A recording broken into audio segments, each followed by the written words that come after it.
শেখ হাসিনা এভাবে দেশ ছেড়ে যাবেন তা তার নেতাকর্মীরাও ভাবতে পারেনি। শামা ওবায়েদ রিংকু।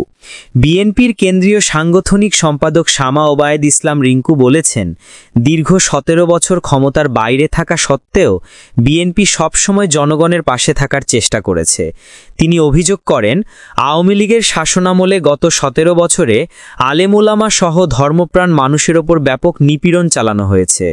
সোমবার ১৫ই সেপ্টেম্বর বিকেলে ফরিদপুরের সালথা উপজেলা সদরে নিজ নির্বাচনী এলাকায় ওলামা দলের কর্মী সম্মেলনে প্রধান অতিথির বক্তব্যে তিনি এসব কথা বলেন।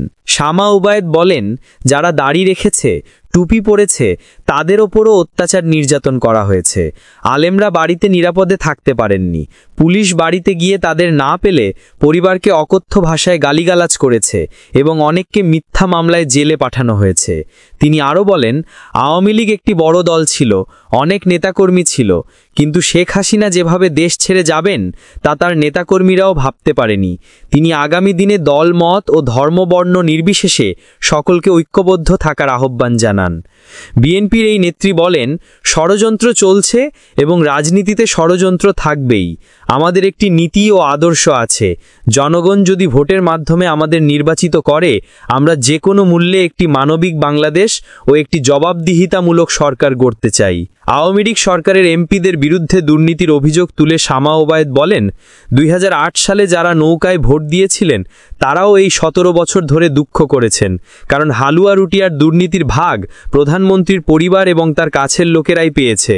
তিনি অভিযোগ করেন, বিনা ভোটের এমপিরা হাজার হাজার কোটি টাকা লুট করে বিদেশে পাচার করেছে।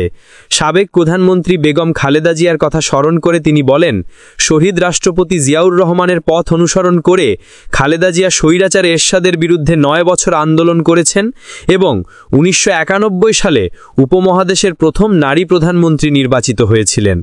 যখনই গণতন্ত্র ও মানুষের ভোটাধিকার হরণ করা হয়েছে তখনই তিনি মানুষের পাশে এসে দাঁড়িয়েছেন।